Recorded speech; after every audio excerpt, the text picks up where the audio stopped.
Hi, my name is Emily Goldenberg. I'm St. Mary's class of 2000, and my husband and I own Caffe 817.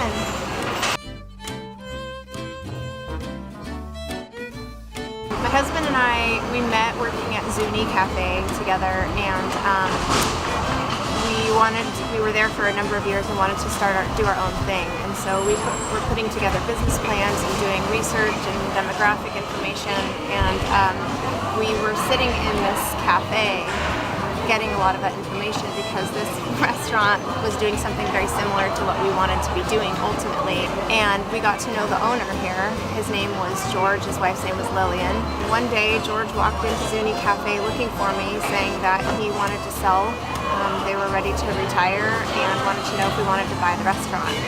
And so it fell into our laps and we jumped at the chance, and it was sort of one of those things that everything fell into place so smoothly that we thought this is an opportunity that we shouldn't pass up. The overall feel of the restaurant, the core of the restaurant, I don't think has changed. It's always been this like neighborhood gem that people find themselves really attracted to and attached to.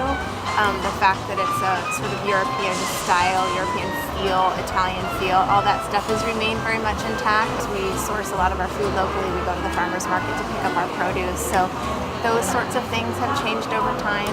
People assume that it's bad for our business that so many other things are popping up around us, and it's not at all. I'm a huge proponent of bringing more things to the neighborhood because it brings more people to the neighborhood.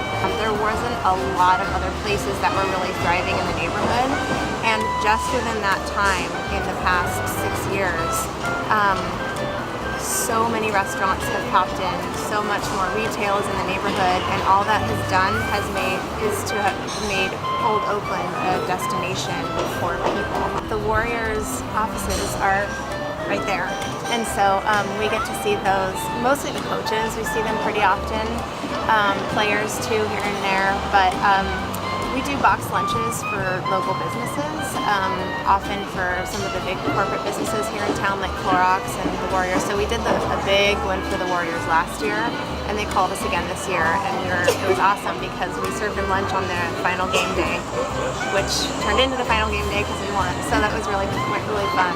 So when I was in college, I was on track to get my teaching credential. That was really what my path was. And the last semester of my senior year, I decided I didn't want to do that anymore. And my roommate had some illegal hot plates and toaster ovens in our dorm room, and she used to make these gourmet meals, and I was always so impressed by what she would do, these crazy meals she would make for herself with this really limited equipment options, and it just got me really interested in cooking. And so instead of going forward to get my teaching credential, I decided to go to culinary school.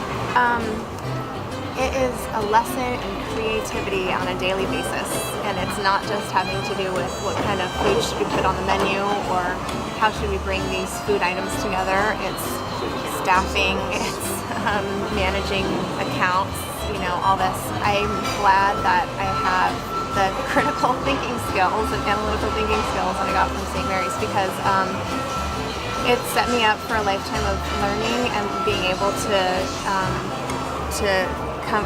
see a problem in front of me and act on it and think outside the box and find ways to move past whatever it is we've got going on.